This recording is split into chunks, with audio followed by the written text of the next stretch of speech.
Assalamualaikum warahmatullahi wabarakatuh. Bismillahirrahmanirrahim. Alhamdulillahirabbil alamin. Wa nusalli wa nusallim ala sayyidina wa nabiyyina Muhammadin sallallahu alaihi wa ala alihi wa sahbihi ajma'in. Amma ba'd. Alhamdulillah, sekali lagi kita diberikan kesempatan oleh Allah Subhanahu wa taala untuk sama-sama dalam majlis ini yang membincangkan usul 20 karangan Imam Hasan Al-Banna. Dan pada malam ini insya-Allah kita akan masuk kepada usul yang ketiga.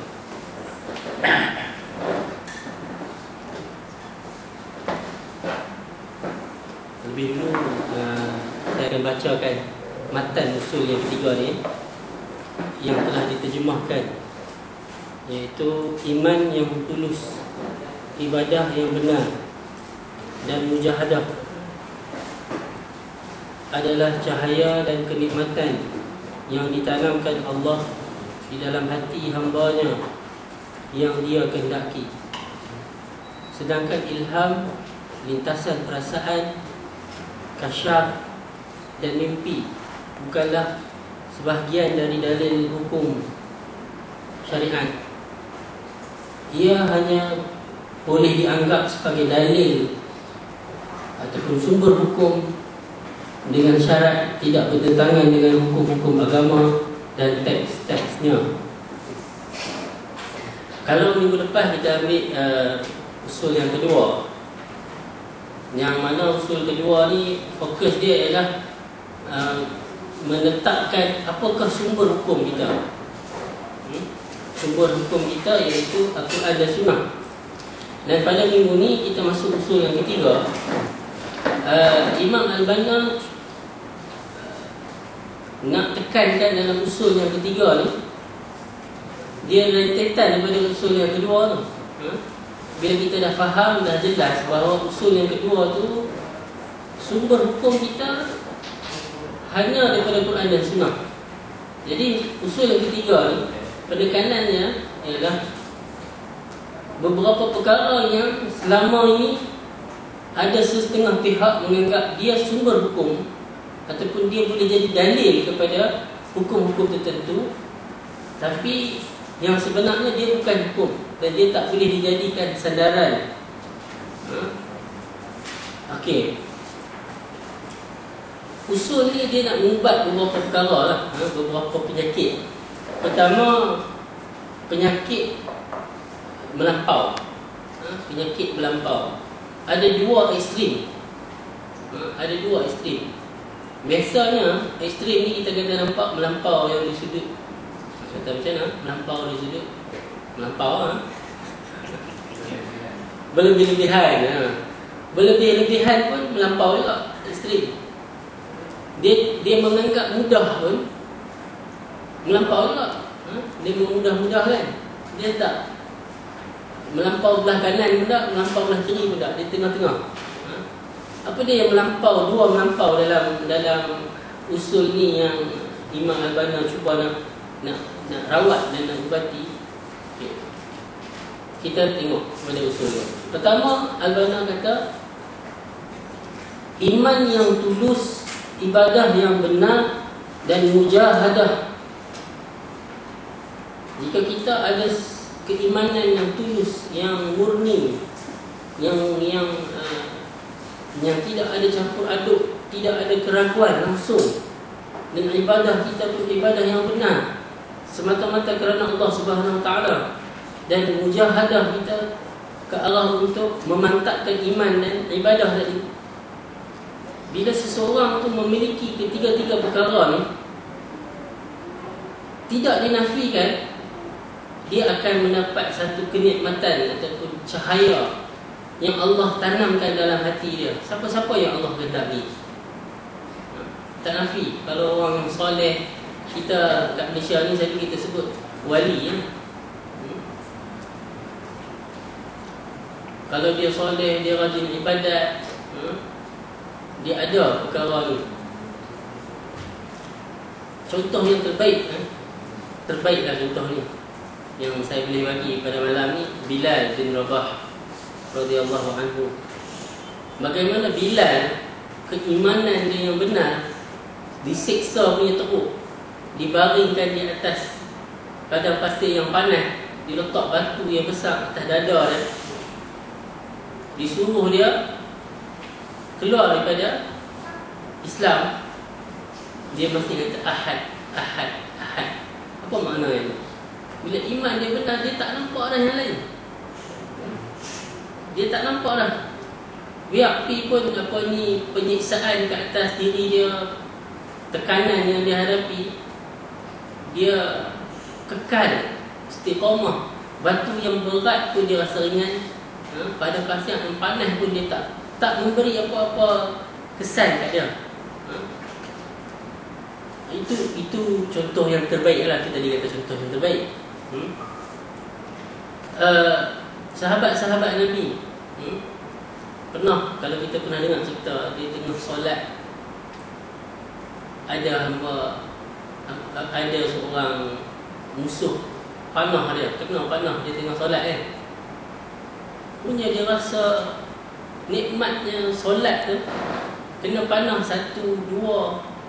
dua kali panah pun dia tak berhenti solat dia tu.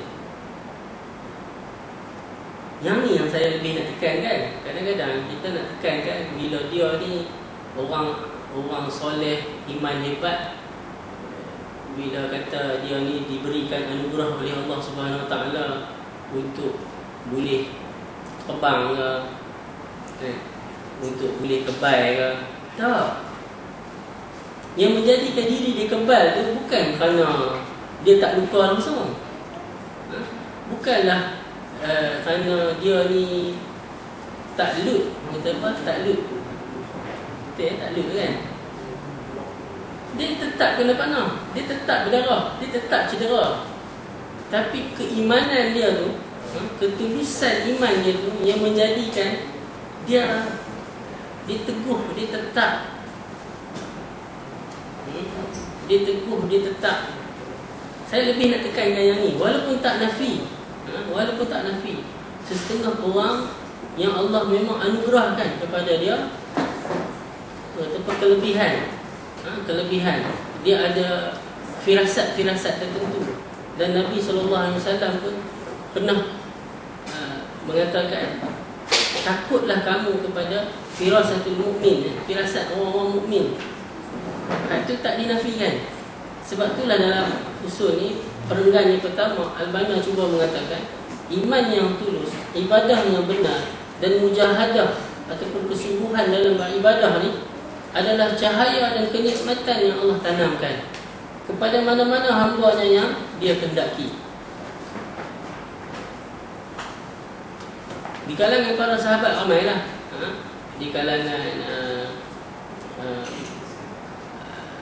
sahabat-sahabat yang besar-besar ni, yang famous ni, macam mana Umar radhiyallahu anhu. Lupa cerita ni, lupa nak rujuk balik siapa nama seorang tu, yang dia dihukum bakar hidup-hidup. Kenapa? Dia dihukum bakar hidup-hidup, tapi dia tak terbakar. Masa tu Umar jadi khalifah. Bila Umar pertama kali jumpa dia, Umar tahu kisah dia kan. Umar tahu kisah dia. Jadi bagaimana Umar tahu? Itu yang kata firasat Umar. Pernah Sayyidina Uthman radhiyallahu anhu, masa dia duduk macam ni lah, ada orang masuk. Dia kata dia dapat nampak di mata orang yang dia tengok ni, dia tak sebutlah siapa dia orang tu kan, orang yang berzina. Tengok orang pun dia tahu orang tu, dia ni memang kaki zina, dia ni macam ni. Ada sahabat lain tanya dekat Osman, ada wahyu ke setelah Rasulullah wafat?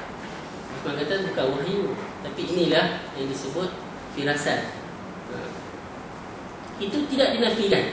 Ekstrim yang pertama yang cuba nak ditolak ialah ekstrim yang mengatakan menafikan ada wujud perkara-perkara ni.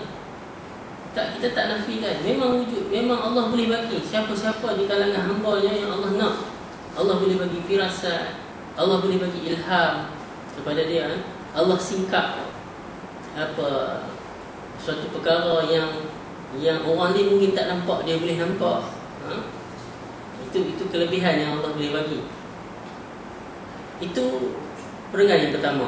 Yang kedua, apa yang Abang nak sambung, namun ilham, lintasan perasaan, kasyaf dan mimpi bukanlah sumber-sumber hukum. Ni yang cuba nak diubati. Sebab dah jadi melampau. Bila kita kata melampau yang pertama, dia menafikan. Melampau yang kedua, dia terima dan dia berlebih-lebih pula. Dia berlebih-lebih pula.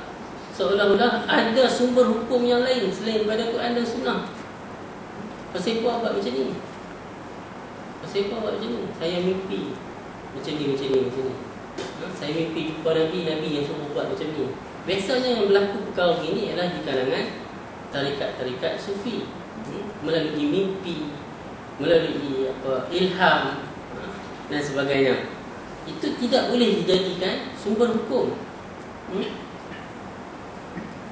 Sebabnya sumber hukum kita mesti dah daripada sumber yang maksum. Maksum ni terpelihara daripada salah. Yang terpelihara daripada salah ni hanya Allah dan Rasul. Sebab itulah agama kita ni lain daripada agama yang lain. Agama yang lain ni agama manusia. Dan manusia tak maksum. Kalaulah kita tak jaga benda ni, hilanglah keaslian agama kita yang kita kata agama ni sumber dia daripada langit, sumber daripada Allah Subhanahu Wa Taala. Betul tak? Kalaulah masing-masing orang yang kita nampak, tambah-tambah pula orang yang dakwa dia mimpi atau dia dapat ilham atau dia dapat firasat ni, kita nampak dia orang yang soleh, warak, tiba-tiba dia kata macam tu, sudah pasti orang yang awam ni mudah nak terima apa yang dia kata, sebab dia bukan sebangan orang.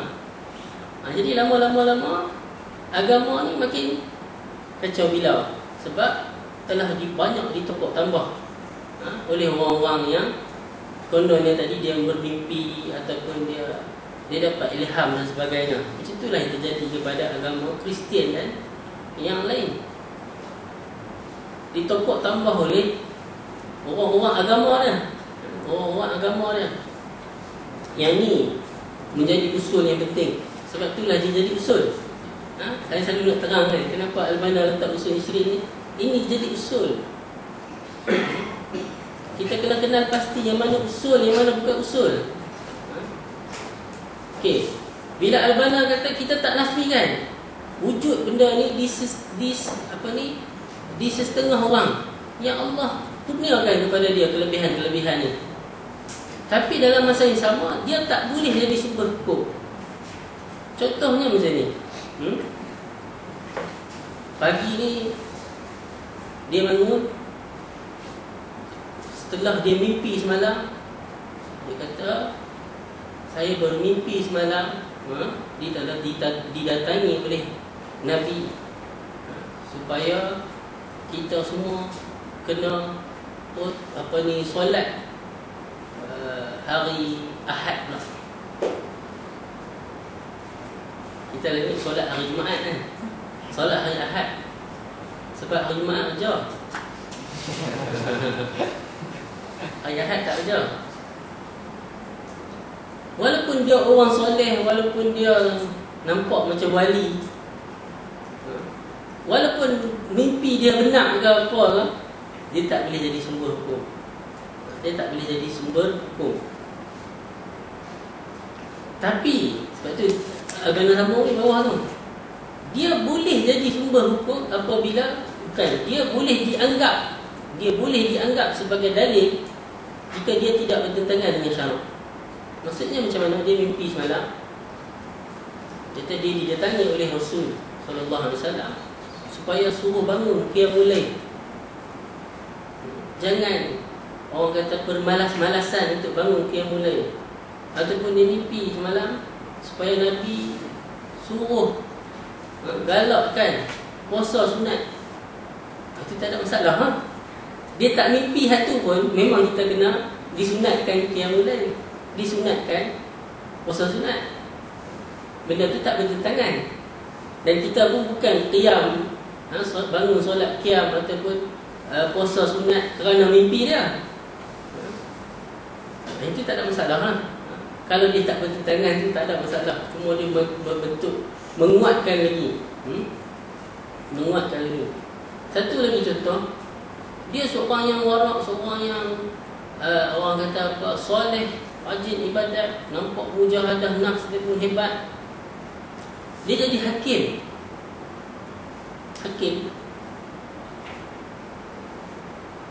By last dah dia punya final, esok dia nak jatuhkan hukuman kepada pesalah tu. Malam tu dia mimpi dapat ilham mana kata orang tu tak bersalah. Dia esoknya dia tak boleh jatuhkan hukuman salah ke tak salah ke atas orang tu dengan mimpi. Tak boleh. Dengan mimpi tak boleh. Sebab tu Nabi SAW sendiri pernah sebut apa? Aku ni manusia. Kemungkinan ada di antara kamu yang memang pandai berkata-kata, dia pandai berhujah. Jadi aku akan jatuhkan hukuman berdasarkan bukti dan hujah, dan tidak menghalalkan sesuatu. Maksudnya bukanlah kata contoh macam ni, maksud Nabi tadi, dia ni curi barang kawan ni, tapi tak cukup bukti. Nabi kata dia tak salah. Nabi kata dia tak salah kerana tak cukup bukti. Bukanlah Nabi ni menghalalkan barang yang dia curi. Barang tu tetap barang curi. Nabi kata dia tak salah bukan kerana dia tak salah. Dia tetap salah di sisi Allah, tapi dah tak cukup bukti. Itu Nabi. Boleh je Allah bagi wahyu kat dia, dia salah ke tak salah, malaikat Jibril main bisik kat dia kan. Tapi Nabi sebagai Nabi, sebagai manusia, dia perlu jatuhkan hukuman sebagai manusia, sebagai bukti, dengan ada bukti, dengan ada saksi. Kalau Nabi guna magic, guna ilham, guna sumber-sumber wahyu macam tu, jadi bila datang generasi selepas sampai zaman kita ni, kalau ada orang guna tu, orang kata hujah Nabi boleh guna. Lain kita nak kata apa? Nabi yang dapat wahyu pun Nabi tak guna sumber yang daripada selain daripada yang zahir. Nabi menjatuhkan hukuman berdasarkan apa yang berlaku yang zahir, berdasarkan bukti dan saksi.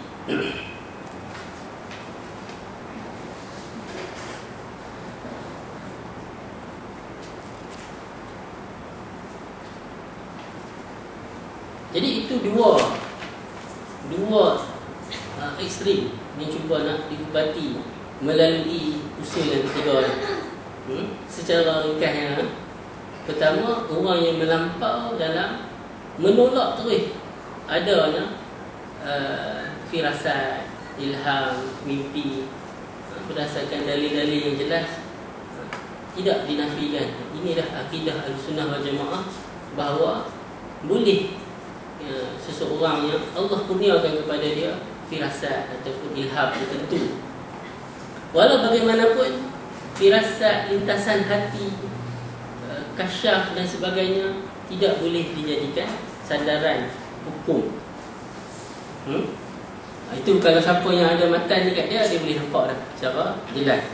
Kita pergi sedikit uraian lah.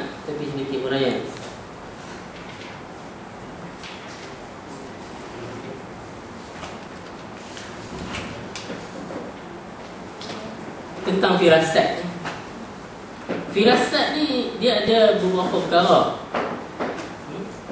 Dari segi bahasa dia pun ada firasat yang orang kata apa, berdasarkan pengalaman ataupun pengamatan ataupun bidang kepakaran dia. Contohnya seorang yang memang orang kata apa, memang dia pakar dalam psikologi, dalam menilai orang. berdasarkan studi dia banyak ada jumpa orang, pengalaman dia 30-40 tahun. Itu tak dinafikan. Dan tak dinafikan juga perkara ni boleh ada pada orang Islam ataupun bukan Islam. Sebab itu melalui pengalaman. Pengalaman. Jadi dia boleh tahu lah. Dia tengok kelaku kawan ni kan, cara dia bercakap, cara dia berjalan ke, ataupun tulisan ke.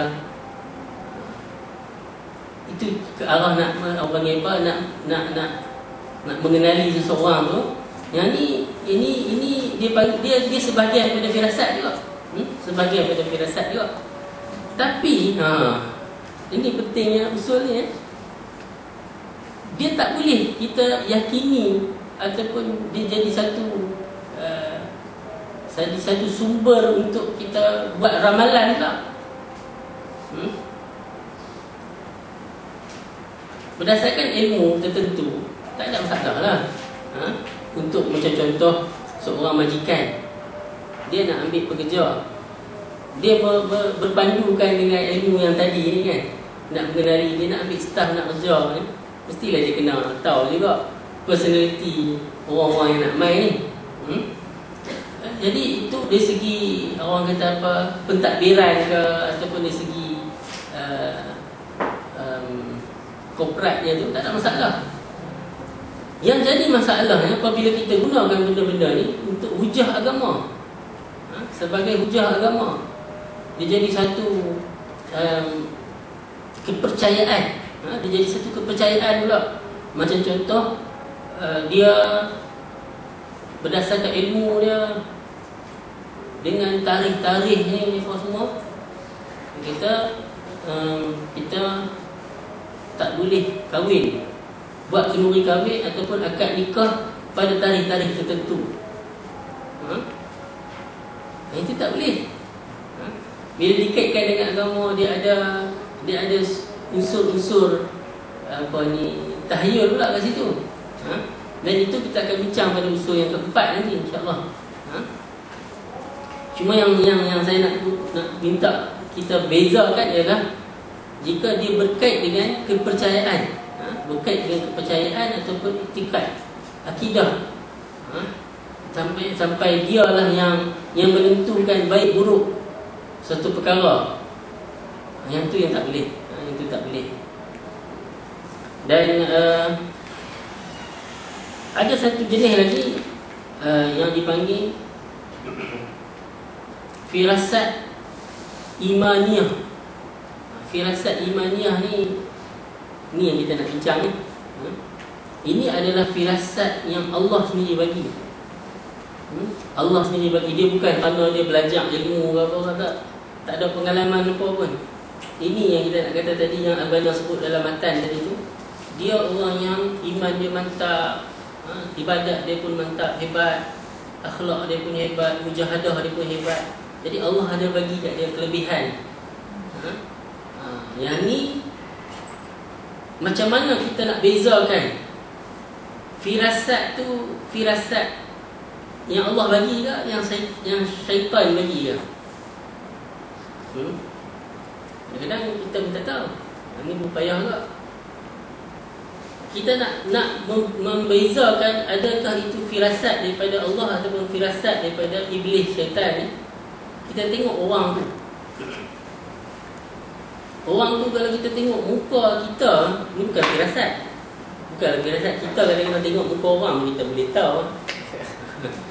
Kan? Itu tak firasat. Itu tadi yang jenis tadi saya kata ni pengalaman kan. Kita tengok muka orang pun tahu.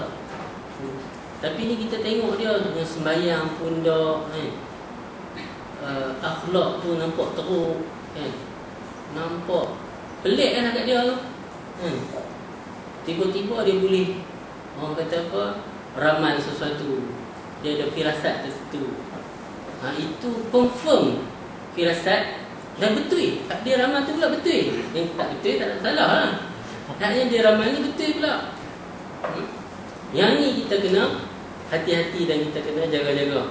Itu kemungkinan besar firasat daripada iblis, syaitan ni. Tapi kalau orang tu memang kita nampak dia pun orang yang soleh, orang yang memang bukan ibadat yang wajib ni memang hebat lah, cukup dah. Ibadat-ibadat sunat dia, jaga malam dia, sedekah dia, puasa sunat lagi, rajin baca Quran. Lepas tu dia buat pula amal-amal bakti pada masyarakat, kerja-kerja dakwah, semuanya orang hebat lah. Orang sini ni dia ada firasat tertentu dan dia apa yang dia kata tu betul. Yang ni kita boleh consider lah. Ni yang macam mana kita nak membezakan, nak membezakan. Sebab apa, kalau kita tak beza ni yang jadi masalah. Siapa pernah tengok video kat YouTube ayah pin tu kan? Tengoklah muka dia. Tengok muka dia pun tak confident kan? Tengok muka dia. Bukanlah firasat pun, tapi tengok muka dia tu. Oh, tu dah. Tengok muka dia, apa orang boleh cium kaki dia pun kan. Kadang-kadang kita mudah tertipu. Kita mudah tertipu. Kita kena kenal orang tu rapat dulu, kita tahu dia dulu. Kadang-kadang kita tengok cara zahir dia mudah, kita dah mudah terpengaruh dah dengan apa individu tertentu tu kan. Kita kena tengok dulu kita pernah musafir kah dengan dia. Ini biasa berlaku di kalangan sahabat dulu, kita pun tahu kan. Bila Nabi sebut seorang tu ahli syurga, seorang sahabat yang lain, Amr bin Al-As, Abdullah bin Amr, pergi duduk rumah dia, nak tengok dia tu macam mana kan. Itu tak ada masalah. Kita kena kenal dulu lah orang tu. Ni kita tak kenal dia apa, yang kita mudah sangat terpengaruh.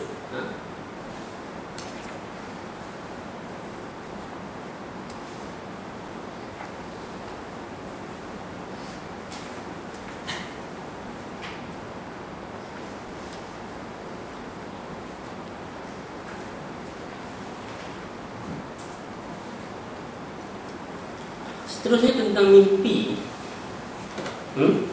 Mimpi. Ini pun orang nak mimpi ni, soal mimpi ni. Macam mana kita nak tahu yang kita mimpi itu adalah mimpi yang baik? Kita mimpi itu mimpi yang baik. Mimpi yang baik ni adalah mimpi yang kalau di alam realiti pun itu adalah perkara yang baik. Jadi kalau kita mimpi benda tu, benda dalam alam mimpi pun dia baik lah. Maksudnya dia tak ada beza. Mimpi yang baik ni sama ada dia alam mimpi ataupun alam realiti. Kalau kata dia mimpi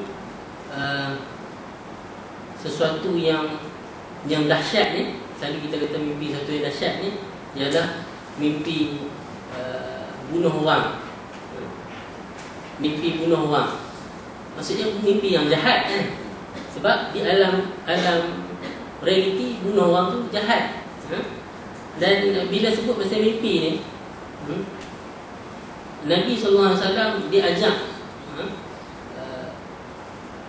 sahabat-sahabat dia, apabila bermimpi yang tidak baik ni, apa yang kita kena buat bila terjaga ni. Saya tak ingat mata dia, nanti cari balik. Cari balik saya post dalam Facebook ni. Bila bangun dia terjaga daripada malam kerana dia mimpi sesuatu yang tak baik, dalam Sahih Muslim tu Nabi ajak kita bangun, pertama kita isti'azah. Tak ingat dah dia punya apa yang saya ingat saya lah, isti'azah. Lepas tu dia ada beberapa perkara dia buat. Saya ingat isti'azah, lepas tu dia bukanlah ludah sebelah kiri dia, syarat kan macam ludah kuih ni tu kan. Lepas tu dia ubah tidur, posisi tidur dia kan. Itu tak ada masalah pasal mimpi tu. Cuma yang dimaksudkan dengan mimpi dalam matan ni adalah mimpi yang biasanya dijadikan hujah oleh kelompok-kelompok tertentu untuk beramal dengan amal yang tertentu. Macam contoh, saya pernah dengar sendiri ya, dia ada wirid yang harian yang dia kena amal setiap hari. Dia panggil, biasanya dia panggil di sini hizib. Hizib. Kalau istilah ni istilah tarikat, fahamlah. Hizib tertentu. Kalau ditanya macam mana boleh dapat asal usul dapat hizib tu, amal-amal yang tu tadi tu, dia kata dapat daripada tok guru dia. Tok guru dia dapat dari mana? Tok guru dia dapat daripada tok guru dia. Tok guru dia yang dapat tadi tu dapat daripada mana? Dapat daripada Rasulullah dalam mimpi.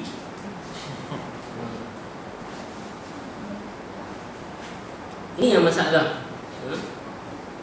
Kenapa? Kenapa benda ni kita perlu jelas, perlu faham dia sebagai usul? Bila kita tak jelas benda ni, kita seolah-olah mengatakan apa yang Nabi SAW bawa dulu tak sempurna lagi. Bila Nabi wafat, ada benda yang tak settle lagi, ada benda yang tak sempurna lagi. Sedangkan dah turun dah ayat Quran, Al-yawma akmaltu lakum dinakum wa atmamtu alaikum ni'mati wa raditu lakumul Islam madina. Sampai Nabi kena menjelma masuk dalam mimpi mana-mana umat dia untuk main habaq pula benda-benda yang dia terlupa atau yang dia tertinggal. Seolah-olah macam tu, kan? Tak. Ini yang masalah. Walaupun biasanya bila kita kadang-kadang kita nak berhujah dengan orang yang kata dia mimpi ni jumpa Nabi, dia kata mimpi jumpa Nabi ni bukan mimpi yang benar. Sebab Nabi tak boleh menyamar. Ya, kita kata mimpi yang benar jika mimpi tadi mimpi yang bukan berbentuk syariat, bawa syariat baru, bawa benda-benda baru. Tapi kalau dia tu mimpi yang ke arah untuk mengukuhkan lagi apa yang telah Nabi cakap dulu, macam tadilah saya kata tadi apa, yang mulai ke puasa sunat ke, kamu ada mak ayah lagi, mungkin Nabi besar, kamu kena berbakti kepada mak ayah kamu, itu tak ada masalah. Mungkin dia dengan orang yang soleh, orang kata apa, rajin ibadat, tapi dia ada kekurangan di satu segi, iaitu bakti dia kepada mak ayah. Jadi Nabi mai kat dia, habaq kat dia, yang ni je kurang kot kan untuk diri dia, berbakti kat mak ayah. Itu tak ada masalah, tak bertentangan pun dan bukan satu bentuk ajaran yang baru. Tapi kalau buat mai ajaran yang baru, kena mandi kat telaga sekian-sekian pada malam sekian-sekian, itu pun dengar pun dah tahu dah, pelik kan. Apa kaitan telaga sekian-sekian tu dengan malam sekian-sekian tu?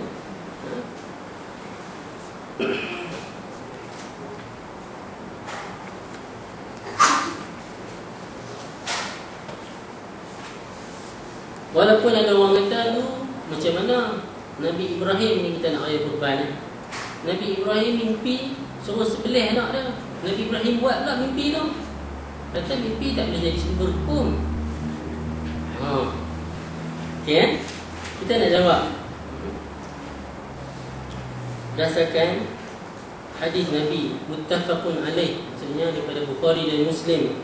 Nabi SAW sabda, ar-ru'ya as-salihah juz'un min 46 juz'an min an-nubuwah. Mimpi yang baik adalah sebahagian dari 46 bahagian nubuwah. Maksudnya apa? Cara satu ni panjang. Maksudnya mimpi para anbiya tu adalah wahyu. Mimpi para anbiya wahyu. Jadi dia kena laksanakan. Tapi selain pada Nabi, mimpi itu bukan wahyu. Maksudnya cara penurunan wahyu kepada para Nabi ni, selain pada Jibril mai menjelma dan sebagai manusia, mai habaq kat Nabi ini wahyu. Ini kita belajar dalam ulumul Quran, bagaimana cara Nabi menyampaikan wahyu kepada Jibril, menyampaikan wahyu kepada para Nabi. Antaranya Jibril menyamar jadi orang. Antaranya lagi yang paling berat ni biasanya Nabi terima ialah dalam bentuk bunyi loceng yang nyaring. Yang tu tak boleh nak explain lah macam mana. Dan antaranya lagi melalui mimpi. Melalui mimpi. Jadi kalau guna hujah Nabi Ibrahim dia kena laksana mimpi, tak boleh pakai lah.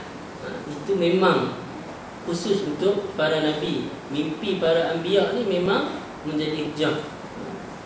Sebab itu adalah wahyu.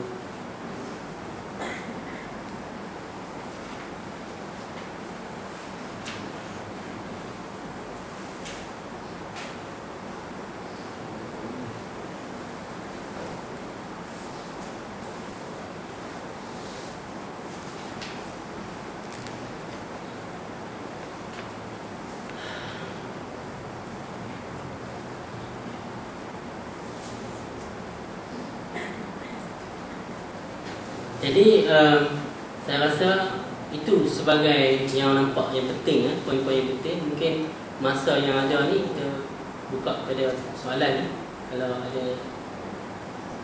Ya. Nak tanya, kan kita ada buku tafsir mimpi Islam kan.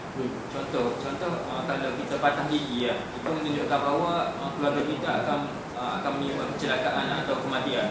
Jadi adakah pada tu kita boleh percaya ataupun hanya sekadar tahu je lah? Oh, bagus soalan. Memang kenal dengan usul ni lah. Oh, saya sendiri pun tak tahu kalau tafsir mimpi patah gigi adalah keluarga kita akan menimpa kemalangan, ditimpa kemalangan. Dia ada beberapa perkara tentangnya. Tafsir mimpi ni, ilmu tafsir mimpi ni adalah satu ilmu yang kita tak boleh nafikan. Dia ada orang yang memang pakar dalam tafsir mimpi ni. Yang jelas dalam Al-Quran cerita Nabi Yusuf. Nabi Yusuf memang pandai mentafsirkan mimpi. Yang keduanya, zaman Nabi Muhammad SAW sendiri pun Nabi bila dia mimpi, dia sendiri pun tafsirkan mimpi dia. Macam contoh masa Nabi mimpi sebelum perang Uhud, kan Nabi ada mimpi. Dan Nabi punya tafsiran mimpi Nabi tu memang betul-betul jadi. Cuma yang tadi semua Nabi kan. Tadi semua tu Nabi. Kalau di kalangan orang Arab, dia ada satu kitab, saya rasa kitab Tafsir Al-Ahlam yang dikarang oleh Ibn Sirin. Memang satu kitab yang kita pilih cetakan mana pun ada kitab tu, tafsir mimpi. Dan memang orang kata apa, kitab tu antara best seller lah. Sebab tu lah cetakan mana pun cetak buku tu, Tafsir Al-Ahlam.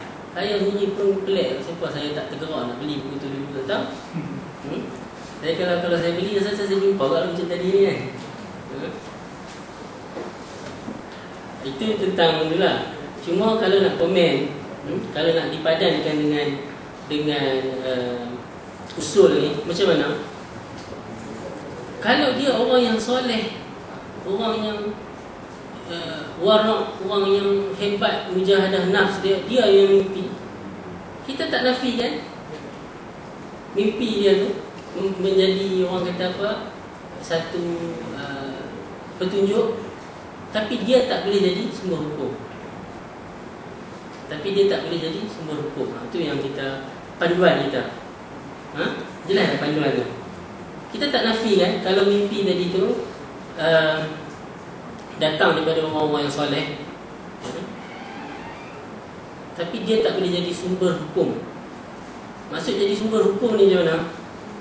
Kita buat satu statement umum. Siapa yang mimpi patah gigi, maka itu tanda dia keluarga dia akan ditimpa kecelakaan. Kerana mimpi patah gigi, keluarga akan ditimpa kecelakaan. Itu dia jadi satu statement yang umum macam tu. Tapi kalau untuk dia sebagai panduan bagi dia orang soleh, tiba-tiba dia mimpi macam tu, dan kemungkinan tafsirannya itu adalah dia kena jaga-jaga lah, berhati-hati lah. Sebab macam Nabi SAW, dia mimpi apa sebelum perang Uhud tu, salah satu tafsiran mimpi dia, kaum kaum kerabat dia yang terdekat akan terbunuh dalam perang Uhud. Dan ramai di kalangan sahabat dia yang akan syahid dalam perang Uhud. Dan perang Uhud tu yang sepatutnya berlaku, yang dah berlaku di Uhud tu, yang Nabi mimpi sebaik-baiknya perang dalam Madinah, bukanlah keluar daripada Madinah, kan? Tapi Nabi yang mimpi tu, dia mimpi yang tu.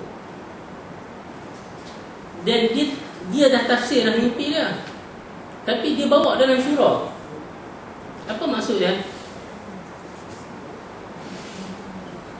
Kalau itulah jadi hujah, Nabi kata ini hujah, aku mimpi, hampa nak tikai kan? Nabi bawa dalam syura, dan syura tu keputusan dia bertentangan dengan mimpi Nabi, dan Nabi ikut keputusan syura, Nabi tak ikut keputusan mimpi dia. Ini kita kadang-kadang kita keliru. Memang kita orang soleh, kita warak, kita apa, kita mimpi. Kita nak lebih berat yang mimpi kita tu. Ini yang kita, kalau kita tak faham, kita tak align balik dengan usul ni. Jadi apa-apa persoalan yang macam tadi tu, kita align balik dengan usul ni. Kita boleh jadikan sebagai panduan. Saya Nabi pun itulah panduan dia kan, macam mana untuk nak pergerakan perang ni sebagai panduan. Tapi dia tak boleh jadikan sandaran sebagai hujah, sebagai hukum. Okay, ada lagi? Ada? Maksudnya dia tak boleh jadi keimanan dia, keimanan yang mesti dia orang. Maksudnya kalau patah lagi dia selaka, so dia percaya, yakin betul, dia tak boleh lah. Macam mana nak kata jadi keimanan dia? Dia boleh jadikan sebagai panduan lah untuk diri dia kan. Mungkin dalam firasat dia lah, firasat dia, dia tengok nama dia ni Mamat kan. Mamat ni orang yang jahat, tak bagus, jangan kawan dengan dia. Dia boleh jadikan panduan, aku tak boleh rapat dengan dia, tak boleh kawan dia, sebab dah satu firasat dia ni orang jahat, orang yang tak bagus. Tak apa, tak ada masalah dia jadikan panduan. Tapi untuk dia buat keluar statement, wahai sekalian umat manusia, jangan kawan dengan si Mamat ni, sebab firasat aku dia jahat. Ataupun ni era pilihan raya ni kan. Secara zahir kawan tu tak nampak jahat, tapi dia dapat ilham ke, dapat kasyaf ke, dia ni memang jahat. Jangan angkat dia sebagai pemimpin. Dia tak boleh jadi hujah tu untuk dia nak pergi keluar secara umum semua orang jangan mengundi kawan ni, sebab ilham dia. Tak boleh. Tapi untuk diri dia, sebagai panduan untuk diri dia, tak ada masalah. Ya. Saya skip mana soalan-soalan tu. Ya. So ada gigi dia ni.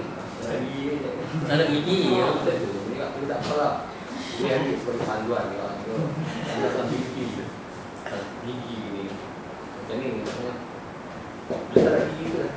Tanda nak mati yang memang betul lah tu. Dia mau dah habis lah. Keluar tu dekat lah. Itu dia cepat. Betul lah. Itu jawapan soalan ni. Jawapan ni soalan tentang perasaan dia sebut tu. Adakah macam mana seorang yang bukan Islam contoh dia mimpi orang tu orang jubah putih lah tu orang Islam. Dia akan diberikan perasaan kalau dia soalan yang ni lah, best, interesting lah soalan tu. Tadi cuba ditakwilkan tentang patah gigi tu. Orang makin tak ada gigi tu memang dekat dah nak mati kan. Tu tak payah mimpi pun kita tahu dah. Tak payah mimpi pun kita tahu dah. Yang kedua, seorang yang bukan Islam dia mimpi, lepas dia mimpi sesuatu lah, mimpi cahaya ke apa kan, orang pakai putih ke, yang menyebabkan lepas tu dia masuk Islam. Macam mana mimpi yang macam tu? Itu mimpi yang baik kan? Mimpi yang baik lah kan? Allah SWT maha mengetahui lah bagaimana niat ataupun diri orang yang Allah nak bagi mimpi yang macam tu kat dia.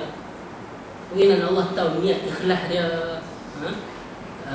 tahu macam mana dia punya keinginan dia untuk cari kebenaran, cuma tak dapat lagi. Dia memang duk cari.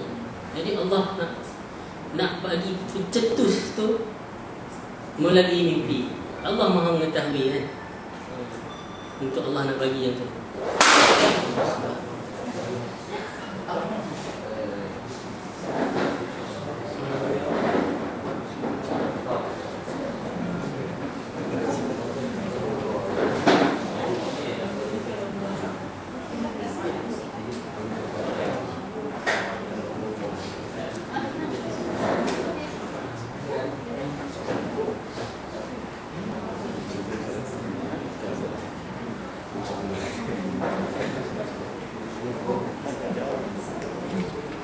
Okay, ada lagi? Last. Ya. Nabi Musa tafsir, Nabi Yusuf tafsir ni kira ada Mesir. Apa hikmah yang akan dari dalam kehidupan kita sekarang? Dan dia tafsir kita 7 tahun akan baca kemarau. Sebab tu yang keluar mesti belanja Nabi Yusuf kan. Lepas tu apa yang dia ada yang kita boleh dalam pada kita. Soalan tu agak macam mana? Tafsir juga tu. Apa hikmah dia? Hikmah mimpi ke? Hikmah tafsir ke? Hikmah tafsir. Boleh tak tafsir? Soalan tu rasa macam tak spesifik. Hikmah mimpi ke? Hikmah tafsir ke?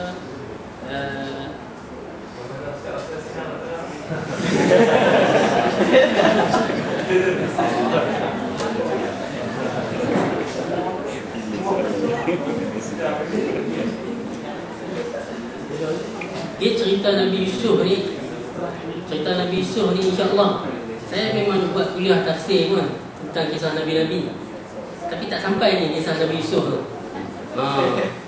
Nanti bila sampai kisah Nabi Yusuf tu mungkin boleh tengok, ada rakaman ke apa kan, boleh tengok tentang kisah Nabi Yusuf. Cuma yang saya pernah yang tertarik ya, kalau salah satu daripada tentang Nabi Yusuf, selain pada yang tu kan, Allah takdirkan, ni Allah yang susun. 2 orang yang bersama dengan Nabi Yusuf dalam penjara tu siapa dia? Ni Nabi Yusuf takwil mimpi dia. Seorang tukang saki al-muluk, tukang tuang minuman kepada raja. Bila tukang tuang minuman ni mesti arak lah kan. Satu lagi ialah khabbas, yang tukang buat roti. Nabi Yusuf dipenjarakan bersama-sama dengan 2 orang ni. Apa hikmah dia? Kenapa Allah takdirkan 2 orang ni bersama-sama dengan Nabi? Nabi Yusuf dalam penjara. Sepanjang Nabi dalam penjara ada 2 orang. Pertamanya, bila tukang buat roti ni, maksudnya dia tahu sejauh mana orang, banyak mana roti yang dijual hari-hari, banyak mana nak buat roti tu, daripada mana gandum dia. Jadi di sini orang kata apa, Nabi Yusuf dah ada pengalaman. Nabi Yusuf dah dapat satu pengalaman, satu ilmu tentang orang kata apa, keseluruhan rakyat. Dari segi makanan tu kan, makan roti. Bila dia jual roti, mesti dia duk cerita berapa banyak gandum dia pakai, berapa banyak roti yang dia jual. Jadi tafsiran mimpi kepada yang tadi tu, dia dibantu oleh pengalaman Nabi Yusuf masa dia duduk dengan tukang buat roti tu. Dan satu lagi yang membantu dia juga ialah yang tukang tuang ayam kan, pelayan lah, pelayan istana kan. Bila dia pelayan istana, tukang tuang Arab pula, jadi dia tahu banyak rahsia istana. Jadi raja ni sambil duduk ni, sambil duduk minum, sambil duduk ni kan, dia tahu lah, dia duduk dengar semua lah apa yang istana ni duduk sembang. Jadi itu juga membantu Nabi Yusuf dalam mengetahui selok-belok pentadbiran. Ni kawan ni banyak rahsia apa, dia tahu kan. Duduk penjara dengan Nabi Yusuf. Ni Allah susun elok lah. Allah susun elok Nabi Yusuf dipenjarakan dengan 2 orang ni. Dan esoknya bila Nabi Yusuf dibebaskan, dia pula jadi menteri. Pengalaman dia duduk sembang dengan 2 orang ni pun banyak lah. Terutamanya macam mana saya belok dalam istana dengan urusan rakyat. Urusan rakyat. Jadi itu yang saya nampak. Saya boleh komen dulu lah kalau yang tadi soalan tadi tu. Untuk tentang cerita Nabi Yusuf lebih detail, kena tunggu sampai kisah Nabi Yusuf lah. Kalau orang kat Penang, Masjid Jelutong, insyaAllah Masjid Jelutong, 11 kali ya. Sebelah ni Nabi lupa sampai dah, tak ingat dah, lupa tafsir kisah Nabi-Nabi.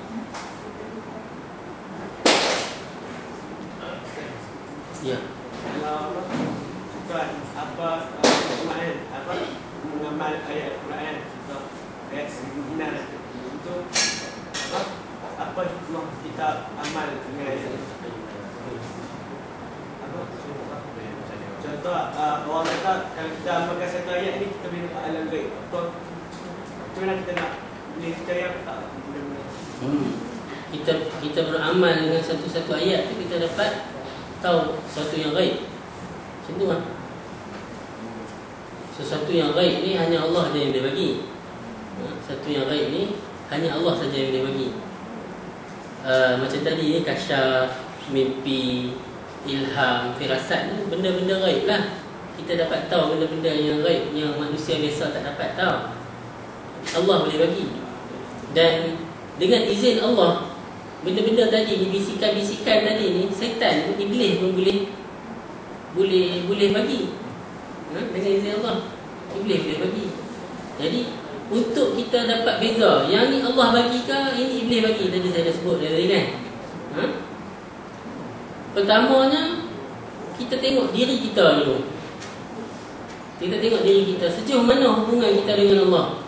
Imannya, ibadahnya, Al-Bana sebut tadi, imannya tulus, ibadah yang sahih. Sebab tu Al-Bana sebut ibadah yang sahih. Pastikan ibadat yang kita buat tadi tu untuk kita dikurniakan kelebihan-kelebihan tadi, ibadat yang sahih. Kalau ibadat yang kita buat tu pun tak tahu mana amalan-amalan tertentu yang kita duk amal. Orang kata zikir tertentu, bertapa di atas gunung Jerai selama 3 hari 3 malam, baca wirid atau zikir tertentu, dapat ni sekian-sekian.